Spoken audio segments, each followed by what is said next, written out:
경제브리핑 불편한 진실이 여러분의 확실한 두통 치료제가 되어드리겠습니다. 경제 뉴스가 연예 뉴스처럼 쉽게 들리는 그날까지 경제브리핑 불편한 진실.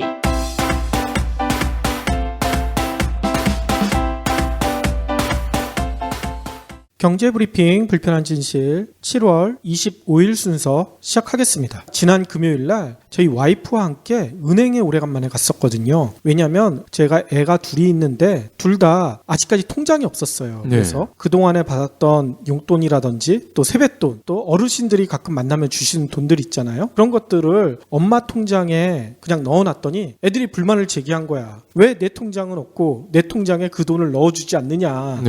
뭐 애들이 직접적으로 엄마가 떼어먹는 거 아니냐 뭐 이런 식으로는 얘기는 안 했지만 애들이 자기들 통장을 만들어 달라고 그렇게 얘기를 하더라고요. 그래서 은행에 가서 애들 이름으로 통장을 만들어 주려고 하는데 이게 애들을 데리고 가는 게 아니라 우리가 대리인격으로 가는 거잖아요. 부모 입장에서. 그러니까 가족관계 증명서 뭐 이런 것들을 다 내야 되더라고요.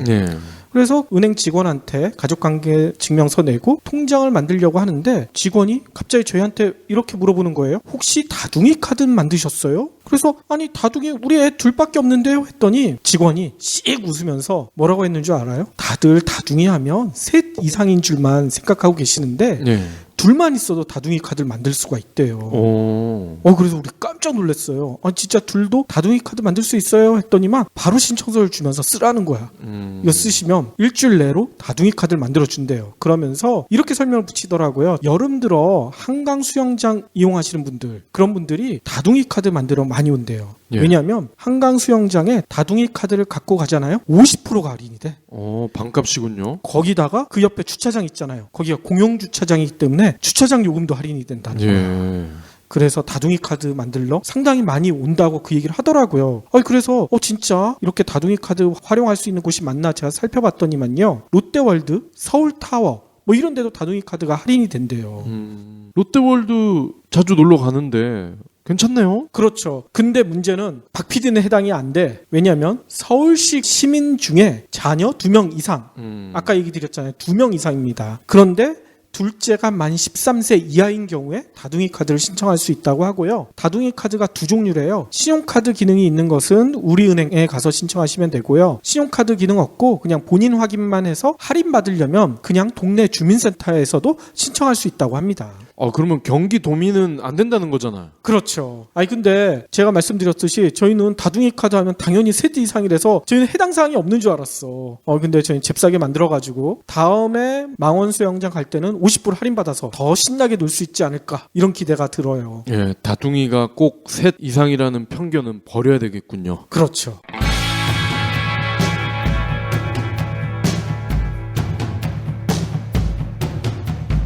경제브리핑 청취자 여러분 안녕하세요. 요즘 비밀독서단이란 TV 프로그램에 단원으로 출연 중인 신기주입니다. 본업은 남성지 에스콰이어의 기자이고요. 동시에 한 아이의 아빠이기도 하죠. 정신없이 하루를 보내는 평범한 40대 중년입니다. 40%. 사물의 이치를 깨달아 세상 일에 흔들리지 않는 나이. 정말 그런가요? 저는 40대가 되니 더 흔들립니다. 더 세차게 흔들립니다. 20, 30대에 생각했던 이상이 현실에서 많이 뒤집힙니다. 소위 말하는 40알이 중이죠. 선배로서, 어른으로서, 기자로서 그런 고민, 그런 아쉬움이 있을 때마다 글을 썼습니다. 그 글을 묶어 남자는 무엇으로 싸우는가 라는 제목의 책을 냈습니다. 아빠와 남자 사이에서, 본능과 제도 사이에서, 희망과 절망 사이에서 40대 남자들이 흔히 겪는 삶의 주제, 남자의 본능과 속성들, 40대가 되니 비로소 깨닫게 되는 것들에 대한 이야기입니다. 저는 그저 그런 중년 아재로 남지 않기로 했습니다. 아재로 남기 싫은 40대 이야기 남자는 무엇으로 싸우는가. 도서출판 한빛피즈. 그러면 오늘 꼭 챙겨야 할 경제 브리핑. 첫 번째 소식입니다. 서울에 2억 원짜리 전세 아파트가 있을까요? 없을까요? 그래도 있지 않을까요? 있으니까 제가 물어봤겠죠. 공식적으로는 있다고 합니다. 그래요? 네. 오늘 KB국민은행이 주택가격 동향 자료를 발표했는데 6월 기준에 서울 아파트 전세 가격 하위 20%에 해당하는 하위 20%입니다. 1억 9,125만 원 정도 한다고 하네요. 하위 20%가? 그러니까 이사할 때 부동산 중개료 약 60만 원, 이사 비용 이런 부대 비용을 포함하면 대략 2억 원 정도가 필요하다는 거죠. 어허. 물론 2억 원이 작은 돈은 아닙니다. 어우, 그렇죠. 직장인들이 이걸 모으려면 진짜 몇십 년 고생해야 될 것 같은데요. 네, 최저임금이 6,030원이기 때문에 하루 8시간 동안 매일 일을 해도 거의 12년 가까이 걸린다고 하네요. 이거는 한 푼도 안 썼을 때 얘기잖아요. 그렇겠죠. 게다가 이 하위 20% 이하인 아파트 전세값이요. 작년 6월에는 1억 5,943만 원. 그러니까 1년 만에 약 20%가 올랐어? 오호. 따지고 보니까 하위 20%, 그 다음에 또 20%가 5개가 나올 거 아닙니까? 그룹군별로 봤더니 이 하위 20%가 나머지 네 그룹을 훨씬 웃도는 상승률을 기록했다는 거예요. 아, 이건 한마디로 전세 가격이 낮을수록 상승률은 더 높았다 이 얘기군요. 물론 비싼 아파트이기 때문에 퍼센트로 따지면 조금만 오르는 그런 경향이 없진 않지만 어쨌건 서민들은 이중고를 겪고 있다는 얘기죠. 그러면 상위 20% 전세 아파트는 얼마였을까 봤더니 약 7억 원이네요. 우와. 아, 이게 매매가 아니라 전세란 얘기군요. 전세가요. 이야, 장난 아니군요. 하위 20%의 약 4배죠. 서울 외에 수도권은요, 이제 하위 20%를 말하는 겁니다. 1억 2,400만 원. 경기도는 1억 883만 원. 이렇게 나타났어요. 와. 그런데 서울에 과연 2억짜리 아파트 저는 거의 못 본 것 같은데 아니나 다를까 이 얘기 했더니 주위 분들은 이런 얘기를 하네요. 13평? 그것도 다 썩어가는 재개발 대상 아파트 아니야? 그럴 수도 있네요. 두 번째 소식도 부동산 얘기네요. 경기도 지역에 미분양 폭탄이 떨어졌다 이런 소식이 전해지고 있어요. 미분양 폭탄이요? 그렇죠. 오늘 그러니까 25일이죠. 국토교통부에 따르면요. 6월 말 전국 미분양 주택은요. 전월보다 8.2%나 늘어났대요. 그래서 59,999가구. 6만 가구에서 한 가구가 빠지는 거야. 이거 6만이라고 하기 그러니까 괜히 한 가구 뺀 것 같아. 그러니까 숫자 조작한 게 아닌가 이런 의심도 가는데요. 아무튼 지난달 늘어난 미분양 주택 중에요. 절반 이상이 경기도에서 발생했다. 예. 이래서 경기도의 미분양 폭탄이 떨어졌다. 이렇게 얘기하는 것 같아요. 실제로 경기도 미분양 주택은요. 19,737가구. 전월보다 14.3%나 늘어났대요. 예. 특히 경기도에서 어디가 가장 많이 늘어났나 봤더니만요. 평택이 2,969가구로 가장 많고요. 그 다음이 남양주, 안성 뭐 이런 순위라고 합니다. 아니 근데 평택은 삼성전자 반도체 공장이 들어온다. 그래가지고 땅값이 굉장히 많이 오른 곳이잖아요. 그렇죠. 거기다가 미군 기지도 이전하고 뭐 이런 여러 가지 부동산 호재가 많았었는데 예. 갑자기 왜 이렇게 바뀌었나? 그거에 대한 설명은 없네요. 그런데 반면에 경기도 이외의 지역은 미분양 주택 증가세가 많이 꺾인 것 같아요. 인천 같은 경우에는요. 2.3% 느는데 그쳤다고 하고요. 서울 같은 경우에는 오히려 19.3%가 줄어들었다고 합니다. 평택, 남양주, 안성에서 미분양이 워낙 많다 보니 경기도, 수도권 전체적으로 많이 늘어난 것처럼 보이는군요. 그렇죠. 그런데 여기서 한 가지 의문 드는 거는요. 미분양 주택이 이렇게 늘어난다고 하는데 왜 집값은 안 떨어지는 것일까요? 브렉시트니 유럽 테러니 해서 경제 악재가 굉장히 많은데 아니나 다를까 글로벌 증시의 시가총액이요 무려 910조 원이 날아갔다고 합니다. 증발해버렸다는 얘기예요? 그렇습니다. 그런데 한국은 이례적으로 시총이 2%가 늘어났대. 이거 웬일이래요? 신기하죠? 그래서 시총 순위가요 작년보다 오히려 한 단계 상승해서 14위를 기록했다고 합니다. 시총 규모가 14위. 근데 경제 규모보다는 아직도 낮네요. 그렇죠. 오늘 한국거래소가요 세계거래소연맹 회원사를 대상으로 이 같은 자료를 공개를 했는데 올 상반기 글로벌 증시의 시총 규모가요 작년 말과 비교했을 때 1.3% 감소했을 뿐인데도 우리 돈으로요 7경 조 다음 단위가 경이잖아요. 그렇죠. 이 감이 잘 안 오는데 어쨌건 7경 5,449조 원이라고 합니다. 진짜 경을 칠 노릇이네요. 예. 중국발 금융 쇼크에다가 브렉시트 각종 악재에 시달렸음에도 1.3%밖에 안 줄었대요.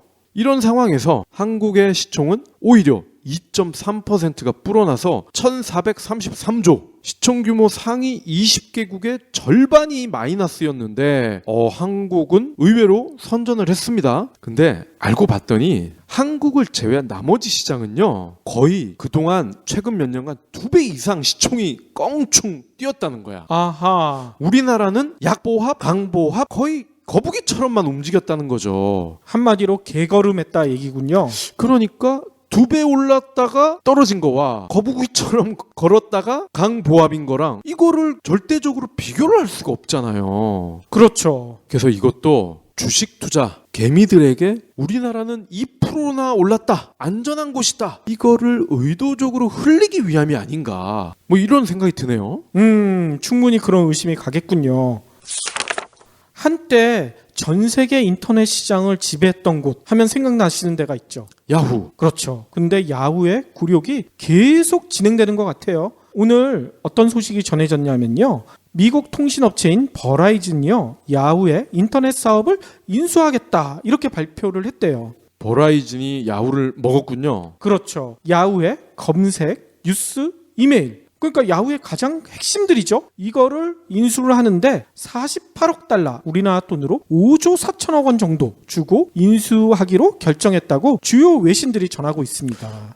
의외로 많이 받은 것 같아요. 저는 야후는 거의 가치가 없다고 생각을 했었는데 5조나 받았군요. 아무튼 버라이즌은요, 이번 인수를 통해서 차세대 성장 엔진으로 밀고 있는 동영상 서비스와 온라인 광고 사업을 강화한다, 뭐 이런 계획을 갖고 있다고 해요. 그리고 버라이즌은요, 야후의 핵심인 인터넷 사업을 인수한 뒤에 작년에 사들인 온라인 포탈 아메리카 온라인, 그러니까 AOL이라고 하죠. 네. 여기와 결합해서 디지털 미디어 사업을 확대한다, 이런 구상도 가지고 있다고 합니다. 그러니까 버라이즌이 AOL 더하기 야후, 그래서 페이스북이나 구글 얘네와 경쟁을 하겠다는 거군요. 그렇죠. 아무튼 버라이즌이 왜 이런 전략을 내놓고 있을까 보면요, 버라이즌의 휴대전화 가입자 숫자가요 1억 1,200만 명이나 돼요. 예. 거기에 야후는 이메일 이용자가 아직도 10억 명에 달한다고 합니다. 와. 거기다가 AOL 가입자는요 200만 명. 뭐 이 숫자 다 긁어 모으면 충분히 페이스북이나 구글과 한판 뜰 수 있다, 이런 판단을 내렸다는 거예요. 이 10억 명 중에 저도 있을 것 같은데. 근데 안 쓰잖아. 제가 15년 전에 만든 메일인데. 그러니까요. 아무튼 아까 뭐 야후가 이렇게 팔린 거는 뭐 그렇다 치더라도 야후는 진짜 굴욕적일 것 같아요. 한때 인터넷 시장을 점령하다시피 했던 그런 업체인데 이제 다 나눠져서 팔리고 있잖아요. 그러면 결국 야후는 중국 알리바바, 그리고 일본 야후 재팬, 여기 지분을 가진 어떻게 보면 투자 회사로만 남게 되겠네요. 그렇죠. 이제 핵심은 다 팔아버리고 껍데기만 남게 되지 않는가, 이런 생각이 들고요. 결국 야후라는 브랜드 이름 자체도 사라질지도 모르겠다, 이런 생각이 들어요. 마지막 브리핑입니다. 이거 아주 불편한 진실이네요. 서울과 춘천을 오가는 ITX 청춘 열차 있잖아요. 청춘 열차. 이름 멋있잖아. 청춘. 어르신들이 너무 좋아하더라고요. 예. 그런데 이게 가격이 사실상 올라간다고 그럽니다. 아니, 왜 올려요? 제가 사실상이라는 표현을 쓴 건요, 이렇습니다. ITX 청춘 열차가요, 현재 운행이 잘 되고 있잖아요. 근데 지금 가격은 할인율을 적용을 받은 거라고 합니다. 일괄적으로 할인해 주는 거예요? 그렇습니다. 일괄 할인인데 30%를 할인을 해준다는 겁니다. 근데 이 할인 요율을 8월 1일부터 15%로 줄인다는 거예요. 그러니까 이게 무슨 소리냐? 할인을 해주는데 왜 줄어들고, 할인을 그러면 다 해준다는 건 또 무슨 소리냐? ITX 청춘이 개설이 될 때 약속을 한 게 있답니다. 지역민들하고. 어떤 약속을 했냐면은 그런 거죠. 경춘선이 원래 있잖아요. 그렇죠. 우리 MT 갈 때 무궁화 많이 탔었잖아요. 그렇죠. 이거를 거의 없애다시피 중단을 시켰대, 운영을. 대신에 ITX 청춘을 투입을 하면서 이거 투입을 하니까 있던 경춘선을 없애니까 반발이 심할 거 아닙니까? 그래서 30% 할인 카드를 내밀었던 거죠. 그러면서 ITX 청춘이 들어오면은 지역 상권에도 도움이 될 거고요, 매점도 장사가 잘 될 겁니다, 이런 식으로 민심을 다독인 겁니다. 그랬었군요. 그런데 계속 운영을 해보니 적자. 당연히 적자죠. 요금을 30%를 덜 받았으니까. 그러면서 갑자기 8월 1일부터는 이 할인폭을 15%로 줄인다고 발표를 한 겁니다. 아니 그러면 이 ITX 청춘 열차 자주 이용하시는 분들 뭐 가끔가다 이용하는 분들이야 뭐 그럴 수 있겠다고 하지만 이걸로 통학도 하고 출퇴근하시는 분들에 대한 부담은 엄청 커질 것 같은데요. 그러니까요. 서울 춘천이니까 아무래도 학생들도 많을 거고요. 특히 직장인들 많지 않겠습니까? 서민들이 결국 올라가는 요금 바가지를 다 뒤집어 써야 된다는 얘기죠. 이에 대해서 코레일 측은 이렇게 설명을 합니다. 개통 당시 수요 확대, 경충선 지역경제 활성화를 위해서 시외버스보다 싸게 운영을 해왔는데 다른 지역과 타 교통수단과의 형평성을 고려해서라도 운임 정상화가 필요하다. 이제 와서 개통을 할 때는 당연히 싸게 줘야 되는 게 맞다라고 해놓고서 이제 와서는 형평성 차원에서 다시 올려야 된대. 아 그렇군요. 원래 아예 안 주는 게 낫지 줬다 뺏으면 욕 엄청 듣잖아요. 그렇죠. 그 꼴인 것 같아요. 조삼모사 원숭이 대하는 것 같은데요.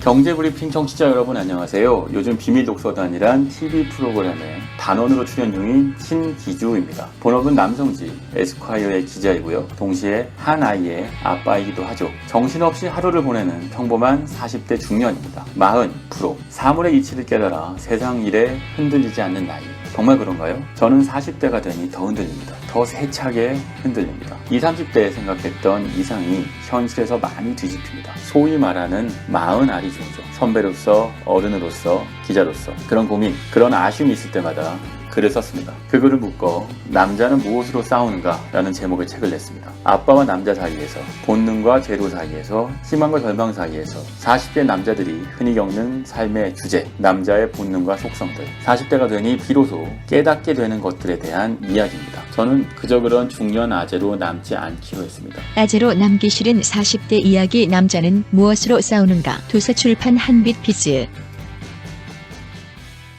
그러면 오늘의 메인 섹션 외신을 통해 본 한국 경제를 살펴볼 텐데요. 일단 이 얘기부터 좀 시작을 해볼게요. 중고등학교 뭐 경제 시간이나 이럴 때 자유무역주의와 보호주의 뭐 이런 거 배우셨죠? 그렇죠. 근데 배울 때 어떻게 배우셨어요? 어느 게 더 낫다 뭐 이런 식으로 직접적으로는 얘기는 안 하지만 그래도 은근슬쩍 자유무역주의가 보호무역주의보다 훨씬 우월하다. 뭐 이런 얘기를 많이 들어보셨잖아. 우리 선생님들은 직접적으로 낫다라고 한 것 같은데요. 아 그러셨어요? 네. 네. 아무튼 그 얘기를 할 때 보통 리카르도의 비교우위론 뭐 이런 걸 얘기를 하면서 각국이 비교우위 원리에 따라 완전한 자유무역을 하게 되면 세계 경제 전체의 생산량이 크게 늘어나고 모든 나라들의 후생도 커질 것이다. 보통 이렇게 얘기를 했었거든요. 요게 정치경제 과목이었는데 시험에 엄청 나왔어요. 그렇죠. 게다가 1995년 1월에는 세계무역기구 WTO라고 하죠. 이 체제도 출범하면서 자유무역주의가 보호무역주의보단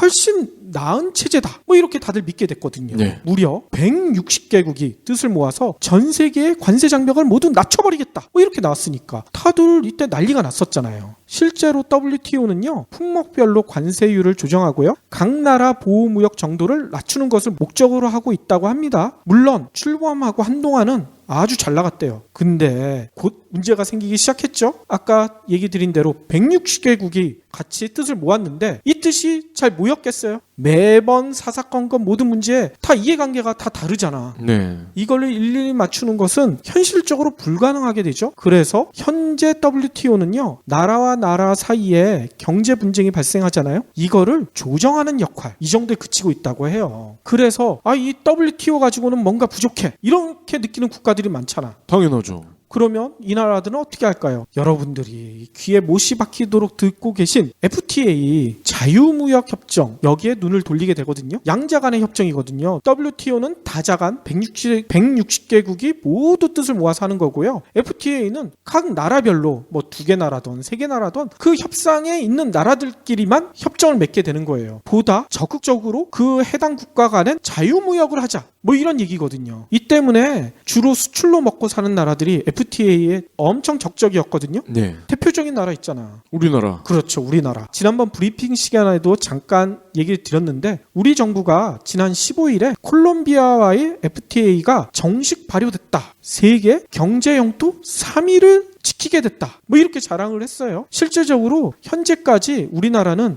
전 세계의 52개국과 FTA를 맺고 있거든요. 그래서 전 세계 영토의 무려 73.4%와 자유무역을 하고 있대. 엄청나죠? 콜롬비아 하니까 또 생각이 나네요. 저희가 지난주 커피 비평 때 인트로로 소개드렸잖아요. 콜롬비아 원두가 50% 이상 싸지기 때문에 커피값이 엄청 내려갈 것이다 라고 해서 알아봤더니 달랑 7원. 그러니까 말이야. 3-4천 원짜리 커피 한 잔에서 7원 빠지면 이게 티가 나요? 그러니까 이 FTA가 얼마나 허울 좋은 제도인지 그거를 지금부터 다시 얘기 드릴 건데요. 아무튼 지금까지 설명드린 걸 보면요. 수출 강국인 우리나라는 걱정할 게 없잖아요.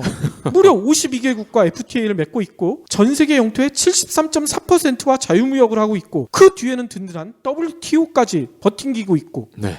아무리 보호무역주의가 극성을 부린다고 하더라도 우리나라는 걱정이 없어야지 정상이야. 이론상으로는 완벽하죠. 그렇죠. 근데 최근 언론이 떠드는 걸 보면 진짜 황당하기 그지없어요. 아까 브리핑 시간에도 잠깐 얘기했듯이 브렉시트 결정 이후에 신고립주의, 보호주의가 부상하면서 수출 한국이 흔들린다. 언론들이 이렇게 걱정을 하고 있어. 네. 아니 전 세계 73.4%에 달하는 엄청난 경제 영토를 지닌 한국이 왜 이런 걱정을 해야 할까요? 최근에 외신을 통해서 우려스러운 소식이 하나 전해졌어요. 미국 상무부가요. 중국에서 생산해 미국에서 판매되고 있는 삼성과 LG전자의 세탁기에 높은 반덤핑 예비 관세를 부과하겠다. 이렇게 나섰대요. 네. 그래서 삼성은 무려 111%, LG전자는 49%의 반덤핑 예비 관세를 부과하겠다고 나선 거예요. 삼성과 LG전자의 중국 법인은요, 올해 말 최종 판정이 내려지기 전에 반덤핑 예비 관세율에 따른 현금을 예치를 해야 된대. 특히 삼성 같은 경우에는요, 예비 판정 90일 전에 미국에 들어온 제품까지 다 이걸 소급해가지고 예치금을 예치해야 되니까 이게 규모가 계산이 안 될 정도로 엄청나다고 하더라고요. 네. 물론 상무부가 12월에 최종 덤핑 판정을 내리게 되면 뭐 이게 덤핑이 아니다 판정받으면 이 예치금을 다 돌려받을 수도 있지만 결과는 어떻게 나올지 모르잖아. 실질적으로 이게 미국 세탁기 업계에 피해를 줬다 이렇게 판정이 내려지면 최종적으로 관세도 부과하고 예치금도 날리게 되는 그런 이중고를 겪을 가능성도 있다는 얘기인 거죠. 미국에서는 당연히 자국 업체를 보호하는 판단이 나오지 않겠어요? 그러니까요. 일단 미국 상무부가 왜 이런 예비 판정을 내렸나? 이거는요. 지난해 12월 현지 세탁기 시장 점유율 1위 미국 가전업체가 있거든요. 월풀 아시죠? 네. 월풀이 삼성이나 LG 애들 때문에 우리 장사 못 해먹겠어. 이렇게 진정을 제기했다고 합니다. 월풀의 주장에 따르면요. 삼성전자와 LG전자가 중국에서 생산한 세탁기를 미국 시장에서 너무 낮은 가격에 덤핑해가지고 자기들이 엄청 손해를 입고 있고 거기다 요즘은 그냥 손해만 입는다는 얘기 안 하잖아요.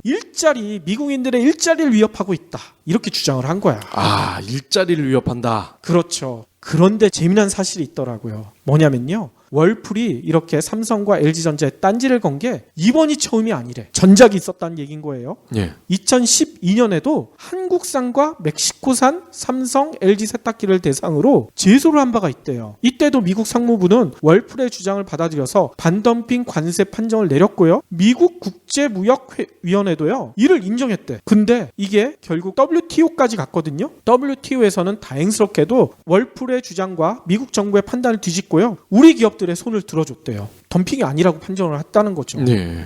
또 사건이 하나 더 있어요. 미국 국제무역위원회는요. 한국산 내부식성 철강 제품에 대한 반덤핑 관세를 부과하기로 최종 확정했다고 최근 밝혔어요. 예. 이것도 지난 5월 미국 상무부가 우리 철강 업체들이 미국 내 산업에 피해를 준다. 뭐 이렇게 내린 덤핑 예비 판정을 받아들인 거라고 하더라고요.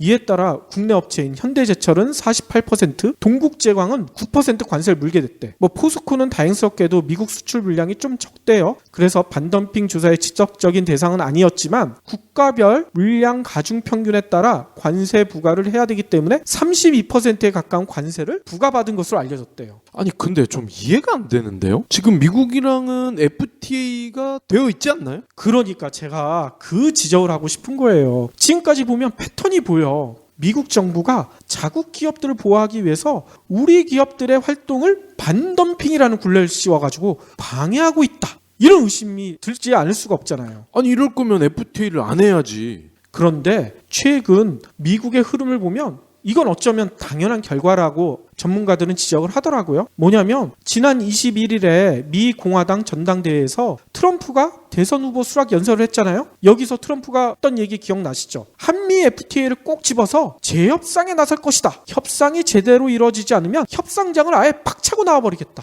이렇게 공언을 해버렸거든. 예. FTA 마음에 안 든다는 거야. 트럼프만 이렇게 하면 좀 그럴 것 같은데 민주당 대선 후보인 힐러리 클린턴. 예. 힐러리 클린턴도 FTA 불합리성을 거론하고 있대요. 그리고 트럼프만큼은 아니지만 재협상이 필요하다. 이렇게 얘기를 하고 있어요.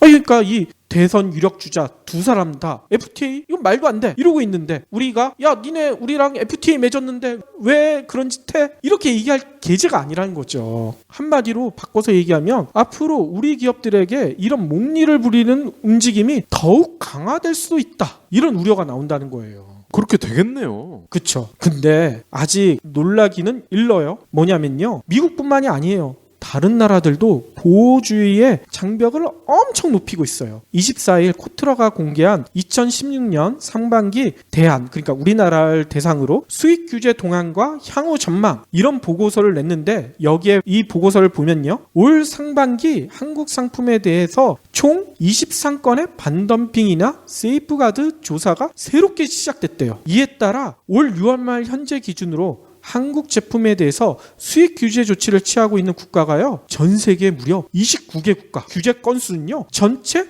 169건이나 된대. 아니 그래서 도대체 어떤 나라들이 이렇게 수익 규제를 하고 있나 봤더니만요. 나라가 미국, 인도, 태국, 말레이시아, 베트남, EU, 유럽연합이죠. 터키, 남아공, 멕시코, 대만, 그 다음에 걸프 협력 회의라고 이거는 국가는 아니지만 걸프 지역, 중동 지역에 있는 협의체 예. 이런 나라들이 우리나라 수익 규제를 하고 있거든요. 근데 이 나라들 어떤 나라들일까요? 우리나라랑 FTA를 맺고 있는 나라들이야. FTA를 맺고 있는데 우리나라 상품에 대해서 수익 규제 조치도 하고 있어. 아니 이게 뭐예요? 이게 그러면 결혼은 했는데 바람도 펴도 되고 뭐 이런 거네?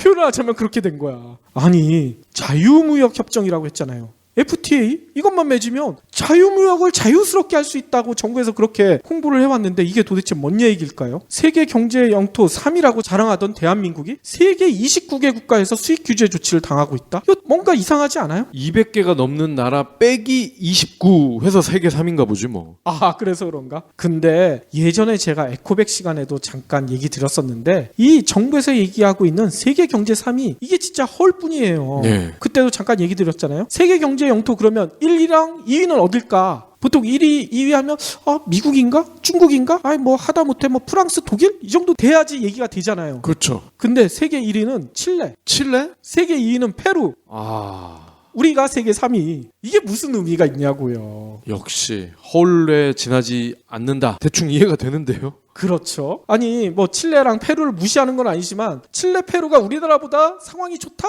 이렇게는 얘기 못 하실 거 아니야. 아니 그러면 뭔가 진짜 이상하지 않아요? WTO도 있고 FTA도 맺었는데 이런 무역 장벽이 존재한다? 이거 뭔가 이상해. 이는 전문가들에 따르면요. WTO는 물론이거니와 FTA도 완벽한 자유무역을 보장해주지 않는다. 이렇게 얘기를 하더라고요. 네. 한마디로 빠져나갈 구멍이 숭숭 뚫려 있다는 얘기인 거예요. 일단 아까 잠깐 얘기했던 세이프가드라고 있죠. 네. 세이프가드가 우리나라 말로 좀 쉽게 얘기를 하면 긴급 수입 제한 조치이거든요. 근데 이 세이프가드는요. 특정 품목의 수입이 급증해서 해당 국가 업체에 심각한 피해가 발생하거나 발생할 우려가 있을 경우, 발생한 게 아니라 발생할 우려가 있을 경우에도 그 해당 수입국에 관세를 인상하거나 수입량 제한 이런 수입 규제를 할 수 있도록 하는 제도래요. 아니 근데 좀 이상하지 않아요? 이런 거는 WTO 체제에서 받아들여지면 안 되잖아. 이 자유무역이랑 완전히 반대 얘기 아니에요. 근데 놀랍게도 WTO 체제에서는 이 세이프가드를 인정한대. 이거는 뭐 좀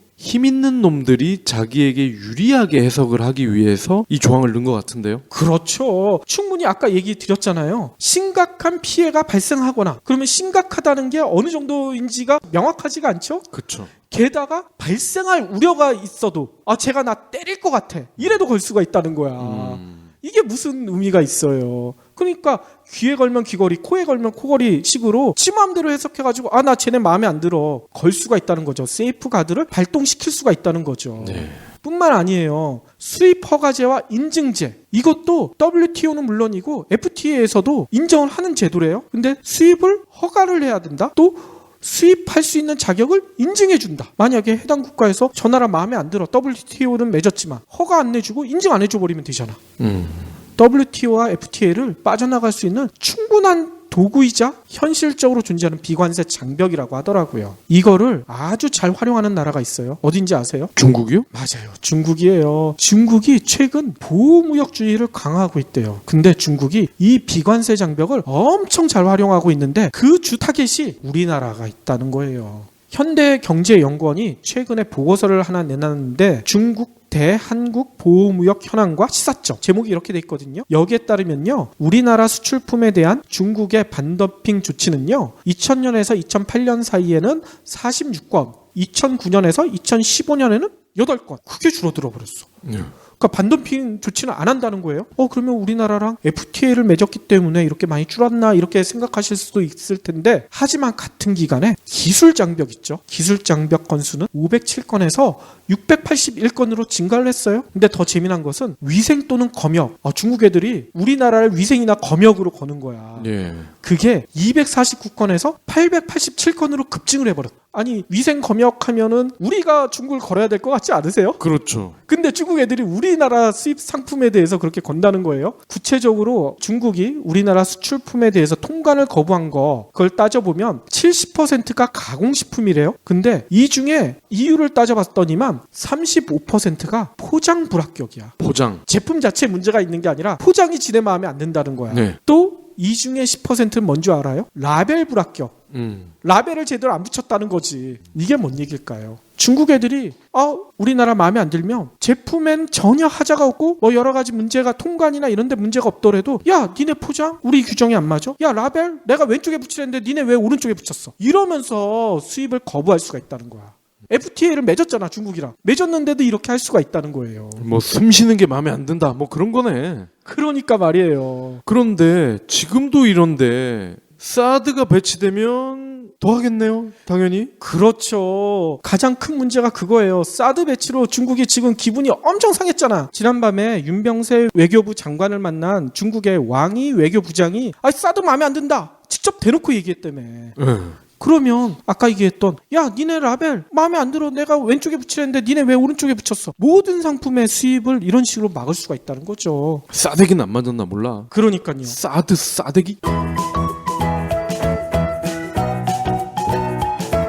그러면 지금까지 살펴본 거에 따르면 겉으로 전 세계에서 나 우리 보호무역 하고 있어 이렇게 얘기는 하진 않지만 거의 대부분의 중요한 경제권 국가들이 보호무역을 하고 있다 이렇게 봐도 과언이 아닐 것 같아요. 그렇죠. 이미 보호무역주의 시대에 접어들었다 이렇게 봐야 될 것 같다는 얘기도 나오고 있고요. 실제로 보호무역주의 때문에 세계 무역량이 더 이상 늘지 않고 있다 이런 연구 결과도 나왔대요. 파이낸셜 타임즈에 따르면요, 사이먼 이베넷 스위스 세인트 갈렌데 교수가 조사한 거에 따르면요, 전 세계 무역량이 지난해 1월 이후 15개월 연속 정체다 이렇게 나왔다는 거예요. 네. 전 세계 무역량이 15개월 연속 정체한 것은요, 베를린 장벽이 무너진 1990년대 이후 처음 있는 일이래요. 근데 왜 이렇게 세계 무역이 정체됐을까? 이베넷 교수가 조사한 바에 따르면요, 전 세계에서 발표된 경제 정책 이거를 분석해 봤더니만 올해 도입된 보호무역주의적인 정책 수단 건수가요, 2010년에서 2015년 사이에 나온 거에 비해서 무려 3배 이상 증가했다. 이렇게 나타났다는 거예요. 각국이 다 보호무역 관련된 정책 수단 도입하고 있으니까 줄어들 수밖에 없다는 얘기인 거죠. 네. 그런 생각도 드는데요. 장기적으로 봤을 때는 보호무역이 어떻게 보면 당연할 수도 있을 것 같아요. 무역이 존재한다는 것 자체는 자원의 어떤 희소성 그리고 불균형 때문에 어쩔 수 없이 이거를 중화를 시킨다 이런 느낌이 드는데, 갈수록 기술도 발전하고 기름 같은 경우도 친환경적으로 태양광이나 바람을 이용하게 되고 이렇게 되면은 자급자족 경제가 가능할 것 같기도 해요. 그렇죠. 거기다가 이것도 좀 여러분들이 생각해 보셔야 될 것 같아요. 왜 우리는 교과서에서 자유무역주의가 훨씬 더 앞선 체제라고 배웠는데 왜 21세기 들어서 갑자기 보호무역주의가 다시 주목받고 있는가? 이것부터 좀 생각해 보셔야 될 것 같은데 네. 자유무역의 불편한 진실을 알면 좀 생각하기가 쉬울 것 같아요. 일단 자유무역은 여러분들 이렇게 배우셨을 거예요. 상품이나 서비스, 자본, 노동이 자유롭게 오갈 수 있는 뭐 이런 체제잖아요. 이 때문에 시장 개방, 글로벌화 이거와 동의어로 쓰이고 있죠. 특히 리카르도의 비교 우위론에 따라 각자 비교 우위의 상품이나 서비스를 만들면 전 세계가 행복해진다. 뭐 이런 내용을 담고 있다고 배워왔어요. 근데 문제는 각자 비교 우위에 있는 것만 만들고 그러면 한편으로는 비교 열의에 있는 거는 포기한다는 거잖아. 그럼 예를 들어 미국은 비교 우위에 있는 자동차를 만들게 되면 그 바로 밑에 있는 멕시코 같은 경우에는 자동차는 포기해야 돼. 자기들이 비교 우위에 있는 옥수수만 생산을 해야 돼. 그렇죠. 그렇게 되면 미국과 멕시코가 교육을 한다? 자유무역을 통해서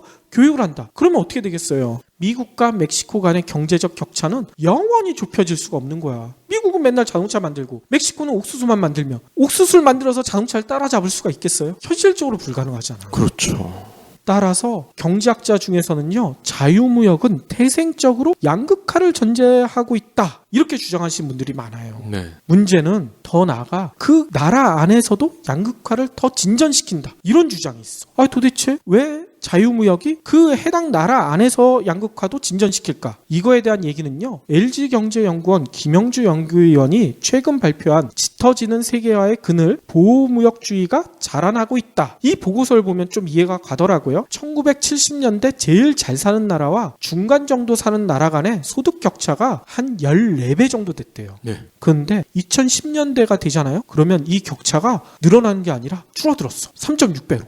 이유가 뭘까요? 제일 잘 사는 나라의 1인당 국민 소득은요. 같은 기간에 23,000달러에서 32,000달러. 140% 늘어났는데 그쳤대요. 근데 중간 정도 사는 나라는요. 1,600달러에서 8,900달러로 거의 6배가 늘어났대. 이것만 따지게 되면 자유무역 덕분에 전 세계가 굉장히 평등해졌다. 이렇게 볼 수도 있는 대목이잖아요. 그런데요? 근데 LG경제연구원은요. 이 때문에 선진국 내 양극화가 심화됐다. 이렇게 지적을 하고 있어요. 이게 도대체 뭔 얘기인가 봤더니만요. 선진국 내에서도요. 경쟁력이 떨어지는 노동자나 기업이 중진국의 노동자, 기업한테 경쟁에서 도태되기 시작한다. 이렇게 설명을 해요. 네. 예를 들어 중국이나 베트남, 우리나라 업체도 있겠죠. 이런 업체들에 밀려서 미국 기업이 파산하게 되고 또 영국 노동자들은 폴란드나 터키 이민자들한테 밀려가지고 일자리를 잃게 되고 이렇게 된다는 거예요. 네. 거기까지는 그럴 수도 있겠다 싶은데요. 그렇죠. 그래서 과거에는 국가 경제 전체가 부강해진다. 이런 믿음 때문에 대부분의 국민들이 이 선진국 국민들이 자유무역에 찬성했는데 이상하게 자유무역을 계속 하다 보니까 점차 아니다. 이걸 깨닫게 되는 거예요. 뭐냐면 자신이 다니던 기업이 갑자기 망해. 그것도 중진국 업체들한테 밀려가지고 일자리도 뺏기고. 그러니까 자유무역이 자신들한테 유리한 줄 알았는데 이게 지내고 보니까 아니라는 것을 깨닫게 된다는 얘기인 거예요. 네. 한마디로 자유무역으로 국가나 부유층의 부는 점점 커졌지만 정작 국민들, 서민들 생활은 갈수록 비참해진다. 그래서 브렉시트를 결정하고 트럼프에 환호하고 있다. 이런 해석을 내놓더라고요. 글쎄요. 저는 크게 동의는 안 되는데요. 그쵸. 저도 여기에서는 100% 동의한다는 얘기는 아니지만 아무튼 왜 미국인들이 트럼프에 환호하고 또 영국인들이 브렉시트를 결정했을까? 그 의문 중에 그 이유 중에 한 가지의 설명은 될 수 있을 것 같다. 이런 생각도 들어요. 방금 말씀하신 것들이 부분적으로 일조를 했을 수는 있겠죠, 물론. 그런데 브렉시트든지 이런 걸 봐도 제가 볼 때는 영국이면 영국 내에서 있는 놈들이 더 가지려고 가난한 사람들 거 그나마 있는 것도 뺏으려고 하고 이런 것 때문에 저는 양극화가 일어난다고 생각을 하는데 글쎄요. 그렇죠. 그러니까 선진국 내의 양극화는 자유무역과 방금 전에 박 PD가 얘기했던 선진국 상류층들의 과도한 욕심 때문이 아닌가. 이 두 가지가 복합적으로 일으킨 현상이 아닌가 이런 생각이 들어요. 네. 아무튼 정리하자면 자유무역은 그동안 우리가 교과서에서 배운 것처럼 모두에게 축복은 결코 아니라는 게 여기서 증명되는 것 같아요. 네. 비교 우위를 지닌 선진국 이 중에서도 상류층에게만 혜택이 돌아가고 있다. 이게 증명이 돼버리고 있으니까요. 한쪽에서는 떡고물을 얻어먹은 일부 중진국의 상류층도 수혜를 누린 걸로 보이긴 하지만 대부분의 중진국 사람들과 후진국 그리고 선진국의 중하류층 모두 자유무역의 혜택을 못 받고 있다는 얘기인 거 아니에요. 그러니까 중요한 거는 선진국이든 개도국이든 후진국이든 상류층 즉 1%들만 재미를 봤다 그거잖아요. 그렇죠. 그래서 이 같은 극심한 양극화 문제가 극적으로 해소되지 않는 한 자유무역 시대가 돌아올 가능성은 매우 적은 걸로 보여요. 보호무역이 그야말로 아까 얘기대로 대세가 될 가능성이 크다는 얘기인 거죠. 그런데 국내 언론들은 24일 중국 청두에서 폐막한 G20 재무장관 및 중앙은행 총재회의에서 회원국들이 자유무역 기조를 유지하는 데 뜻을 모았다. 그래서 한국 정부도 한시름 덜게 됐다. 이렇게 전하고 있어. 하하. 수출 먹구름이 살짝 거치면서 수출이 마이너스 성장세에서 벗어나 반등할 수도 있다. 이런 희망적인 기대도 쏟아내고 있어요. 그들도 몰라서 그런 거를 쓰진 않았겠죠? 그러니까 좀 의심이 가요. 게다가 유일호 부총리가 전날 기자들과 만난 자리에서 이런 얘기까지 했대요. 7월까지 수출은 마이너스일 것으로 보이지만 8월에는 반등할 것으로 예상된다.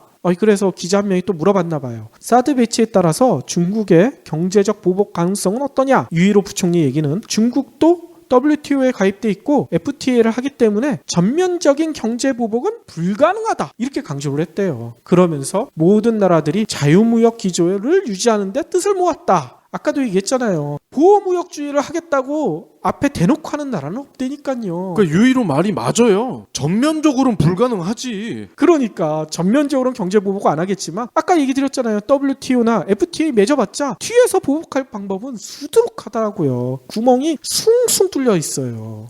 그래도 유일호 장관은 바보는 아니네. 그죠? 뒤에서 뒤통수를 칠 수는 있다. 이런 걸 아니까 전면적으로 할 가능성은 없다. 이렇게 팩트를 얘기하잖아. 팩트인가? 아무튼 여러분들은 지금까지 얘기 들어보시면서 어떤 생각이 드셨나요? 저는 우리 정부가 아직도 경제 교과서만 믿고 자유무역은 옳고 보호무역은 나쁘다. 이런 논리만 반복하고 있지 않은가. 이런 한심한 모습을 보이고 있지 않은가. 이런 생각이 들더라고요.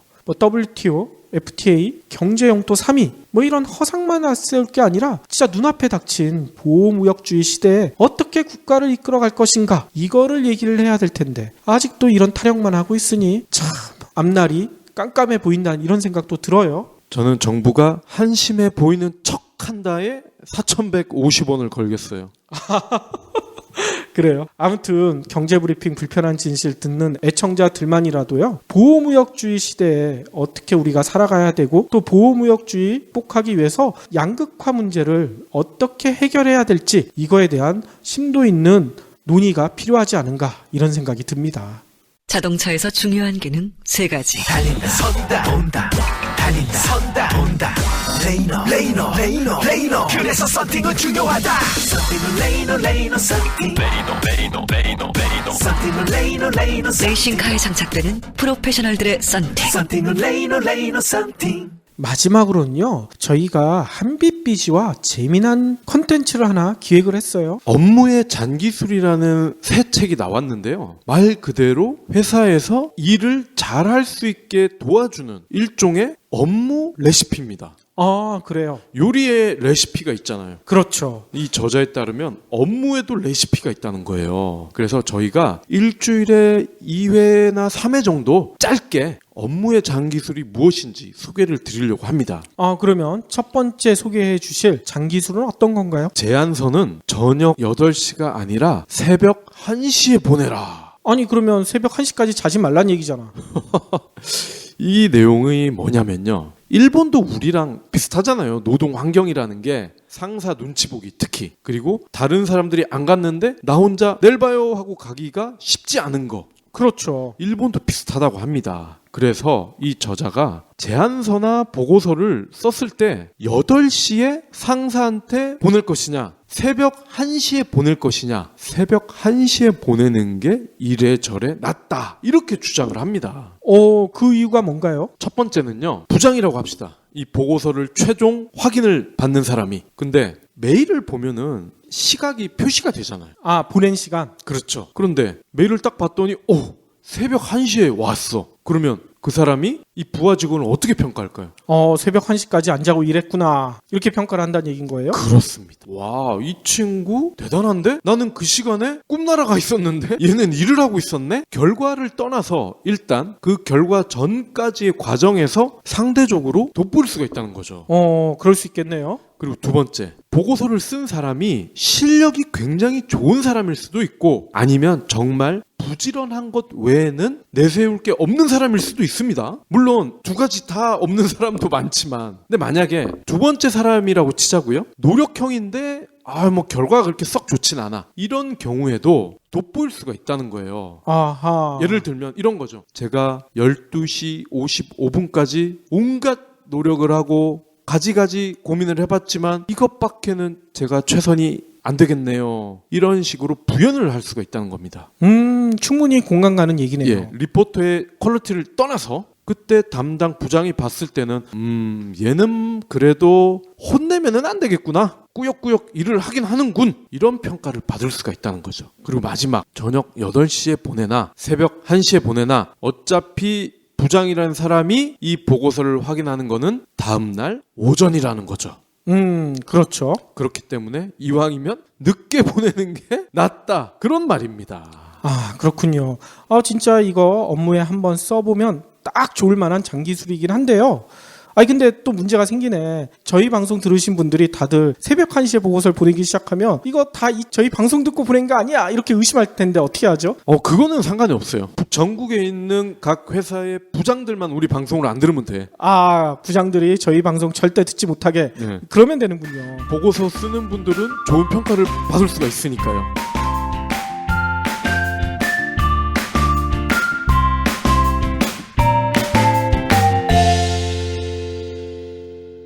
경제브리핑 불편한 진실 완주해주셔서 감사합니다. 하트 2첩, 댓글 남기기, 계좌 후원 등 다양한 방법으로 힘을 보태주세요. 계좌 정보는 경제브리핑 팟빵 공지 코너에 있습니다.